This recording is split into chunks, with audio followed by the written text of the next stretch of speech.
think I just want to speak a short, brief message.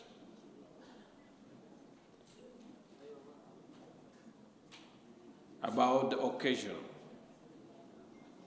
Your Excellency,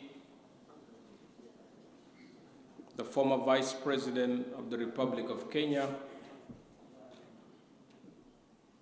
and the Special Envoy for Peace, Sudan and South Sudan of Kenya, Your Excellencies, Honorable, distinguished ladies and gentlemen,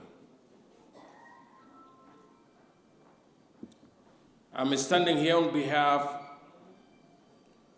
of the three institutions to give you a brief about this occasion and how this occasion came about. As you heard about my name before, I am Ambassador Dr. Tony Jaja. I have many titles, but I am here in the three titles. As International Advisor for the United Graduate College and Seminary, and the Global Advisor for iChain Nation, and the World Civility Ambassador. This gathering that we have come together is for honoring of your dears Sultan Sadiq Adam Abdullah al-Hajj, famous with Sadiq al-Wada'e.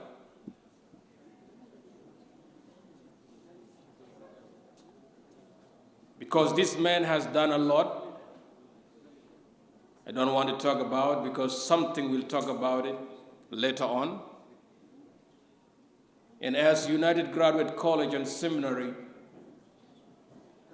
we have seen more humanities in him.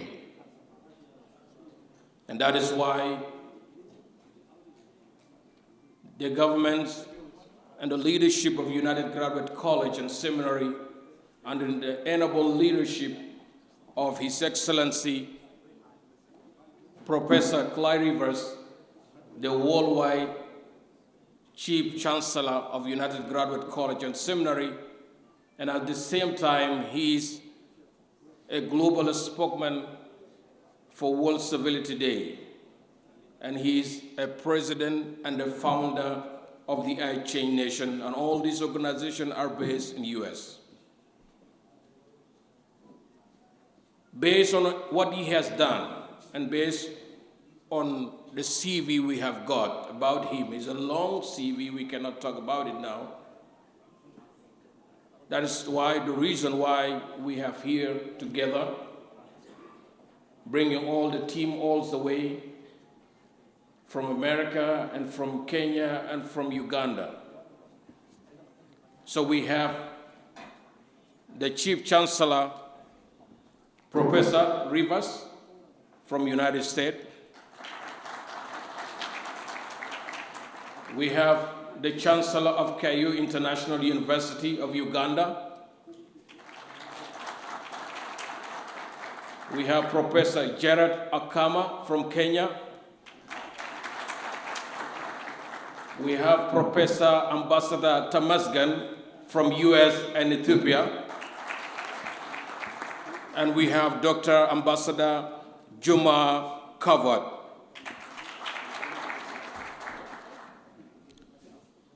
I don't want to go into details because we have done a lot of honoring because of the culture the iChain Nation and United Graduate College and Seminary has created to bring the culture, the honor of culture back, to honor those who have done something. We know in Africa, we honor people after they died. When they pass away, we don't think, we just go, oh, this guy was a good guy. This guy has done a lot of good. this guy, but we have to honor people while you are still alive.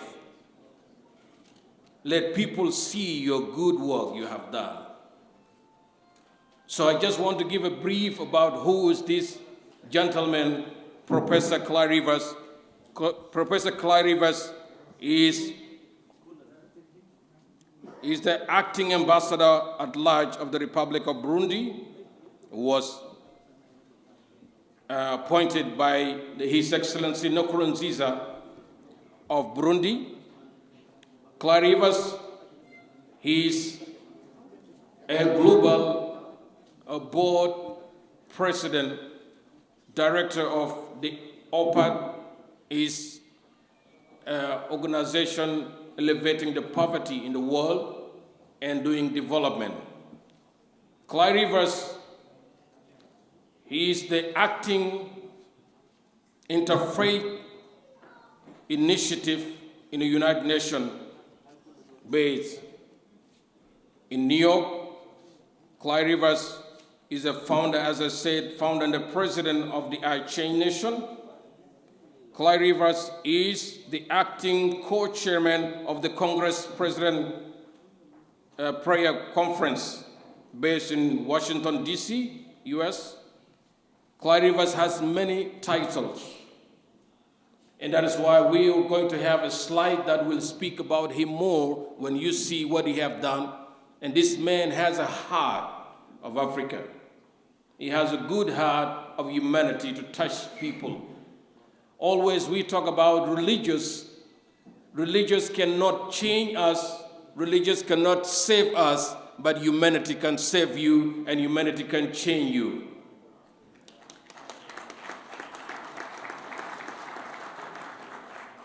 This is what we lack in Africa, and this is why we have many wars in Africa, because we don't have a human heart. Human heart help and love and cheer and care and bring solution and bring peace. The good thing here is, Sultan صديق ودعه, you have an honor to have a guest of honor to attend your program. His Excellency, the former Vice President, the man who fought for peace and bring the lasting war of Sudan after 60 years of war, the one who brought what is called CPA of Sudan. He is here.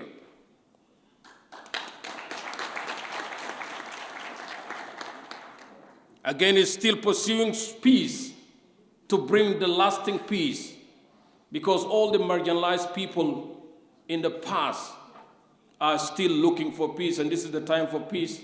And we believe that the time has come, because there is a huge change that has come to Sudan. And if you don't change, the change will change you. أقول نحيي النائب الرئيس الكيني السابق كولونزو مسيوكا، وهو برضو حسي يهو المبعوث الخاص للسلام لجنوب السودان.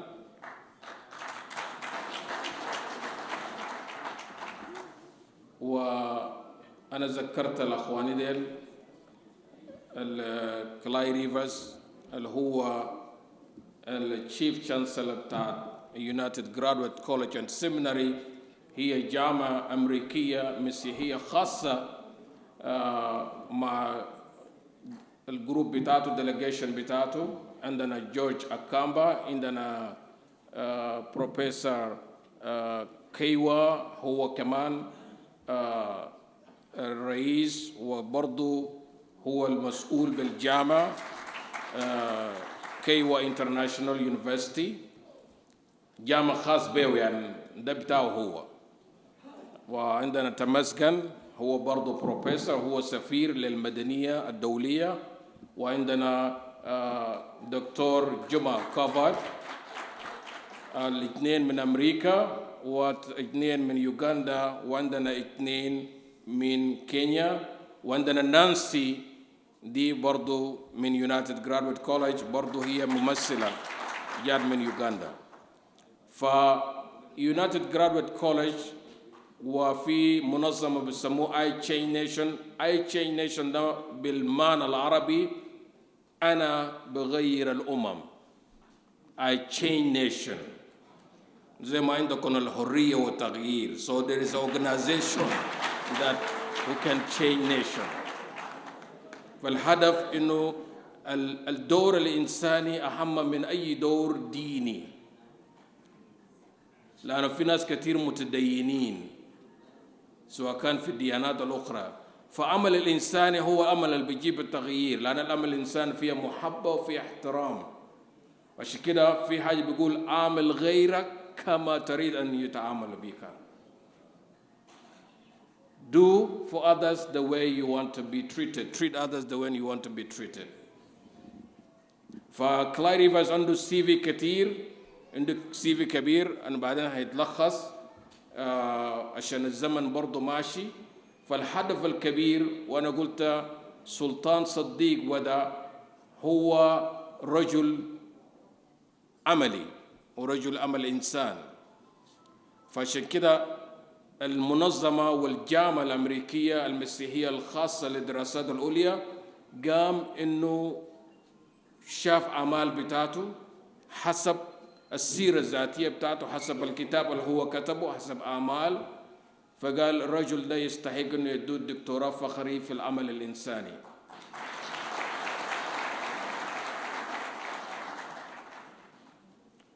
فعشان كده بدل ما نقول يا صديق السلطان اركب طياره وامشي امريكا بثلاثة أربعة نفر، خلي الشعب بتاعك واهلك يشوفوك.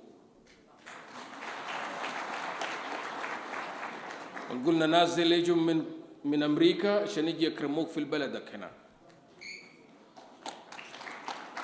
وعارفين انه الصديق عمل حاجات كتير، حنسمع بعدين، حنشوف الفيديو عنه حاجات الكثير اللي عمله.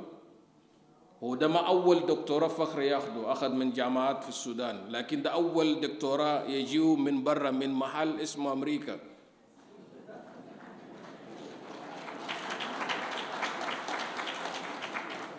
الشعار ده اسمه وورلد سيفيليتي، ده المجتمع الدولي المدني. طبعا في مجتمعات مدنية في كل دولة، لكن ده أول مجتمع مدني الدولي، فده مؤسسة بتاعته. كلاي ريفرز هو الناطق الرسمي عالميا، وعشان كده اختاروا صديق برضو يقدموا له الشهادة ده، وبرضو عينوه يكون سفير للمدنية، أول سفير للمدنية الدولية في السودان. فده كله اختصار في القصة، والسلام عليكم. الأهلية العمدة الهادي الدواح. We started by the speech of representative of civil administration عمدة الهادي الدواح، فليتقدم مشكورا. حضور الكريم المحتفى به والمكرم السلطان صديق آدم عبد الله ودعه، أسمح لي أن أرحب في هذه الأمسية الجميلة، أن أرحب بالجميع باسم الإدارة الأهلية وبمكتبها التنفيذي بالسودان، وأسمح لي أن أشكر هذا الحضور الفخيم من الذين جاءوا لتكريمكم مع أمنياتنا لهم بإقامة طيبة في السودان. أولاً الشكر للكلية العالمية في الولايات المتحدة ورئيسها التي منحت السلطان صديق آدم عبد الله ودعه شهادة الدكتوراه الفخرية، والشكر أيضاً لمنظمة أو لسفير المدنية الذي منح السلطان سفير المدنية كأول شهادة تمنح لشخص تقديراً لما قام به من جهود عظيمة في خدمة العمل الاجتماعي والإنساني وتحقيق السلام. إن هذا التكريم هو تكريم مستحق من مؤسسات عظيمة لرجل قام بأعمال جليلة إنسانية وعظيمة في مجالات البر والإحسان والسلام حيث ظل يقدمها السلطان صديق آدم ودعه بسخاء وبقدراته وإمكاناته التي جعلت منه نموذجاً فريداً في العمل الإنساني الذي جعله محل تكريم وتقدير لمؤسسات وطنية وعالمية، ومكرم أيضاً من الدولة التي قدمت له وسام ابن السودان البار، وهو أرفع الأوسمة نظير هذه الأعمال العظيمة الإنسانية. وكان مشروع كلمندو النموذجي الرائد العملاق خير مثال لهذا العمل الإنساني رغم ظروف الأزمة التي كان يمر بها إنسان وإقليم دارفور وصعوبة الحياة في هذه المنطقة. فلهذا المشروع قصة تروى للأجيال ومصدر إلهام لكل الذين يحرصون على العمل الإنساني في مجتمعاتهم. إن هذا التكريم للأخ صديق آدم ودعه مستحق، لأنه ظل يقدم دعماً واسعاً لمشروع السلام في إقليم دارفور واتصالاته بكل الحركات في دارفور لكل مراحل ترتيبات مشروع السلام، وظل يعمل على تحقيق السلام الاجتماعي والمصالحات القبلية وردع النسيج الاجتماعي حتى يستقر المجتمع وينعم بالتنمية والخدمات. وامتدت خدمات هذا الرجل في عدد من ولايات السودان، ولايات دارفور وكردفان وولاية الخرطوم، بعمل القاعات في الجامعات ومشروعات مختلفة للعمل الإنساني والخدمي. ظل المكرم السلطان صديق ودعه يقوم على أمر مؤسسات اقتصادية بجهد عصامي من شركات أسهمت في البنى التحتية ومؤسسات مالية ترفد الاقتصاد الوطني السوداني وتساهم في تنمية البلاد. إن جهود هذا الرجل متعددة، فهو أيضاً رئيس الإدارة الأهلية في السودان، حيث يرأس المكتب التنفيذي للإدارة الأهلية، وهذا المكون الإدارة الأهلية يضم كل قيادات قبائل السودان التي لها دورها في المجتمع في قضايا السلام وتحقيق التعايش بين المكونات المختلفة والعمل على ردع النسيج الاجتماعي والمصالحات وإدارة المجتمعات. ولا شك أن الدور الذي ظلت تلعبه الإدارة الأهلية بعد التغيير الذي تم في السودان بعد ثورة ديسمبر، حيث قدمت رؤية لشركاء الثورة، هذه الرؤية التي أسهمت في الاستقرار وفي التوافق ما بين المكونين لهذه الثورة العظيمة. وهذا الانسجام الذي تم بين الشركاء أسهمت فيه الإدارة الأهلية إسهاماً كبيراً، وممثلة في مكتبها التنفيذي الذي يرأسه السلطان صديق ودعه. نسمن ونشكر رئيس الكلية العالمية ووفده المرافق له على هذا التكريم الذي ناله السلطان صديق ودعه، رجل البر والإحسان، رجل السلام، رجل العمل الإنساني والخيري، وكل هذه الأعمال له فيها سهم وافر ونصيب لا تخطئه العين. نتطلع أيضاً من رئيس الكلية العالمية أخ كلايد تيفرس بالولايات المتحدة أن تظل هذه المشاركات هي بوابة عبور للدبلوماسية الشعبية بين البلدين، وتتطلع الإدارة الأهلية أن تسهم هذه المشاركات في مصلحة الشعبين. ونحن باسم الإدارة الأهلية ممثلة في مكتبها التنفيذي برئاسة السلطان صديق ودعه نتطلع أن يدعم الشعب الأمريكي كله أهل السودان، وذلك بإزالة اسم السودان من الدول الراعية للإرهاب حتى يسهم ذلك في استقرار البلاد لصنع السلام والحكم الرشيد. وفي الختام نشكر الأخوة الكرام في هذه الجامعة رئيساً وأعضاء، حيث نعتبر أن هذا التكريم الذي تم للسلطان هو تكريم لكل الإدارة الأهلية بالسودان، حيث أنه رمز من رموز الإدارة الأهلية ورئيس مكتبها التنفيذي. لممثلي المجتمع المدني دكتور صديق الأزرق Civil Community Representative Speech دكتور صديق الأزرق فليتقدم مشكورا. إن الأعمال الخيرية هي مسلسلة، وهذه المسلسلة لها حلقات كثيرة ومميزة، وكل حلقة من هذه المسلسلة تتحدث عن نعمة الله في الإنسان. أيها الأحباء، أنا أقف هنا ليس كقسيساً، ولكنني أقف هنا كإنسان سوداني، إنسان سوداني يفتخر بالطيبة السودانية. وإذا كنا نكرم معا هذا الرجل فنحن نكرم ابن السودان فعلا البار، لأنه ده نموذج يا جماعة، نموذج للإنسان السوداني. كسودانيين عندنا دائما فكرة للأسف دخلت جوانا منذ قرون ومنذ سنين طويلة، إنه اللي بيعمل الخير هو الخواجة، مع احترامي للخواجات يعني، اللي بيجي بيساعد ناس دارفور خواجة، واللي بيجي بيساعد ناس الشرق خواجة، واللي بيجي بيساعد ناس الشمالية خواجة. لكن احنا دايرين نقول يا جماعة نحترم الخواجات، لكن أبناء السودان بيستطيعوا أن يساعدوا السودان. من يقول معي أمين؟ من يقول أمين؟ وقدامكم النموذج.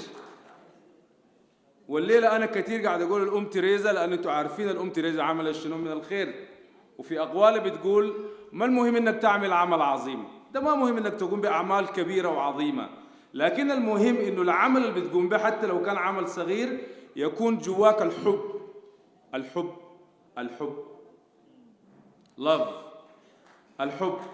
والراجل ده لما كان بيشتغل يا جماعة ما كان بيشتغل على أساس إنه هو دار يعمل عمل خير، أو ما كان بس هدفه يلقى الحسنات، ميزان الحسنات الكبير، لا، لكن كان الدافع الحقيقي اللي جواه الحب. كلمة الحب دي مهمة ولا ما مهمة؟ بنسمعها في زي أفلام، في القنوات، في المسلسلات. الحب اللي هو الله أوجده في الإنسان، الحب الإلهي، التضحية اللي بها نحن كمسيحيين بيحتفلنا بها في الكريسماس يوم 25، ومن المنبر ده برضه نهني الثورة بتاعت السودان، الثورة الشبابية الطيبة في تعديل الأمور، ونتمنى التوفيق لبلادنا. التضحية، التضحية، إن أضحي من أجل الآخر، أضحي من أجل الإنسان المحتاج إلى مساعدة، أساعد أخي بما أمتلك من مقدرات. ليس من المهم أن تكون مالية أو مواد، لكن ممكن تكون أكاديميا زي ما شفنا الراجل ده يا جماعة عمل مدارس، عمل. فالحب الموجود اللي هو نحن بننادي به كلنا كمؤمنين هو الحب الباذل، الحب المضحي، الحب اللي بيخد نفسه لأجل الآخر ويقول أخوي يمشي قدام وأنا أرجع ورا. هو أكيد الشغل اللي قام به ده ما شغل سهل يا سيد السلطان، الحاجة اللي قمت بها ما حاجة سهلة، كان فيها تضحية. شفناه في الصحراء، شفناه في الأماكن اللي فيها خطورة، شفناه في الأماكن اللي ممكن كان ما يرجع لأهله ولأسرته. لا أريد أن أطيل الحديث، ولكن دار أقول إنه منبع الحب هو الله. فعندما نصلح علاقتنا بالله نستطيع أن نحب الآخرين، ونستطيع أن نبذل أنفسنا لأجل الآخر. فليساعدنا الله لكي نبني وطننا ونكون قدوة بما نمتلك من مواهب، من إمكانيات. وفي ختام الأمر أود أن أشكركم جميعاً بكل مقاماتكم المتنوعة والمختلفة لتشجيع هذا العمل المدني، العمل الخيري الذي يبنى على الحب والسلام. ودمتم يا شعب السودان بكل خير ومحبة، وألف مبروك. ونحن نفتخر بك ليس كمسلمين أو مسيحيين، لكن سودانيين، سودانيين 100%. والمجد لله في الأعالي، وعلى الأرض السلام، وبالناس المسرة. والسلام عليكم ورحمة الله تعالى وبركاته. فيما يتعلق بالتكريم للدكتوراه الفخرية في الأعمال الخيرية الإنسانية، سيلقي الضوء أولاً مستر كلايد ريفرز، وسيتحدث لنا عن الجائزة نفسها. Clyde Rivers talks about Civility Award. We have the honor to tell you to start your speech, please. I'm the voice of world civility around the world. We believe this: if we love our neighbor as ourselves, that's the law of love. If we treat others the way that we want to be treated ourselves, we can transform the world in one day if everyone adopts this philosophy. Just one thing. I'm very, very honored to be the spokesperson for World Civility. Our first recipient of the World Civility Award was Mr. Kenneth Kaunda, the former president of Zambia, was our first recipient of this amazing award. And once you award a gentleman like Kenneth Kaunda, you can never lower the bar. So whoever we honor with a World Civility Ambassadorship, that person has the highest integrity and the highest amount of excellence. Sultan, I had the honor to spend some time with, in my opinion, one of the great men of the world, and it's my job to let the world know that there's a great man in Sudan, and his name is the Sultan Sadiq Wadha.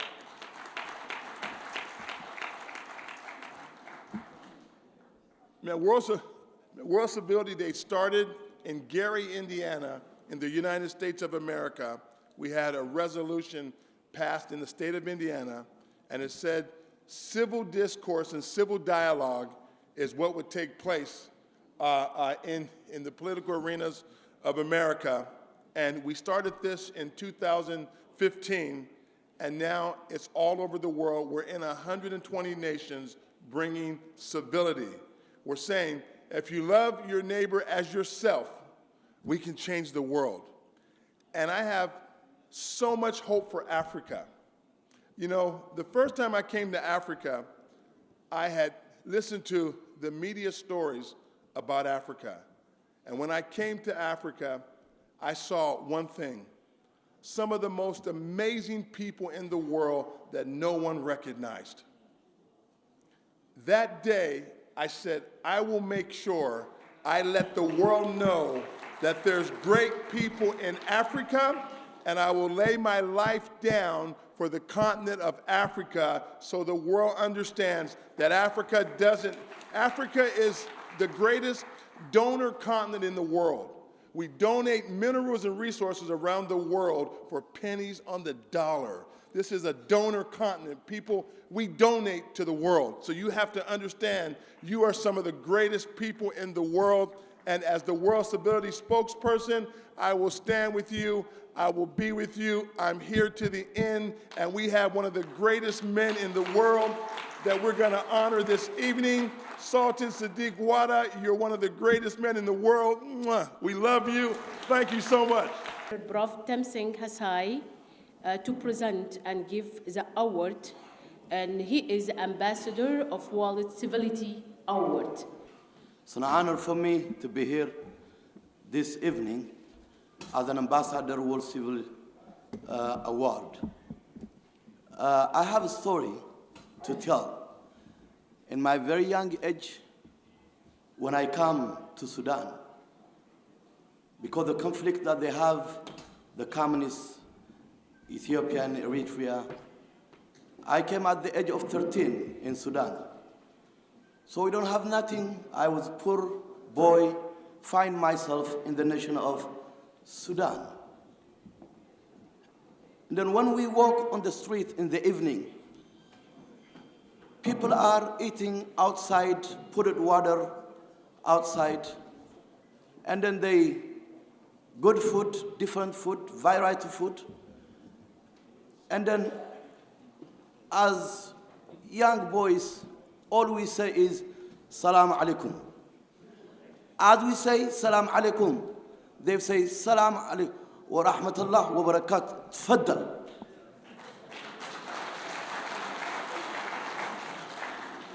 So the nation of Sudan is a welcoming nation. I travel over 80 nations. So the only nation that I have seen is giving nation, opening heart nation, is the nation of Sudan.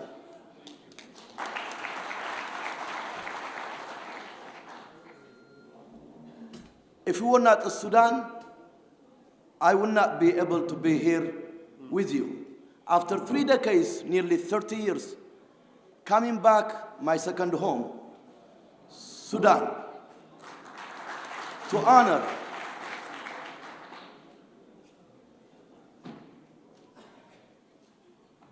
Sultan صديق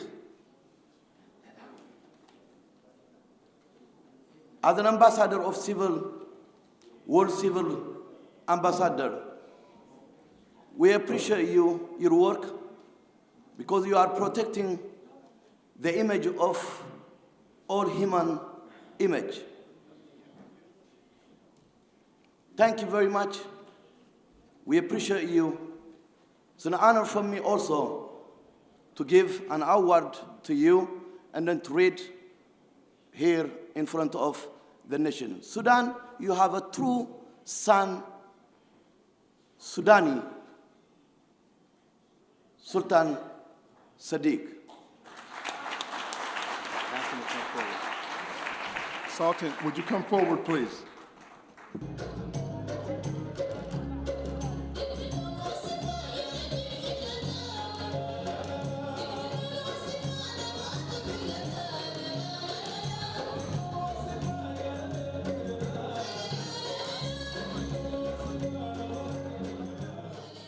سعادة السفراء وممثلي المنظمات الدولية الكرام، الضيوف الكرام، وعلى رأسهم المهندس بول حفيد سلاطين باشا رئيس الجمعية النمساوية السودانية ونائبه الدكتور عبد الله الشريف، السادة زعماء قبائل السودان، الحضور الكريم بمقاماتكم السامية الرفيعة، السلام عليكم ورحمة الله وبركاته.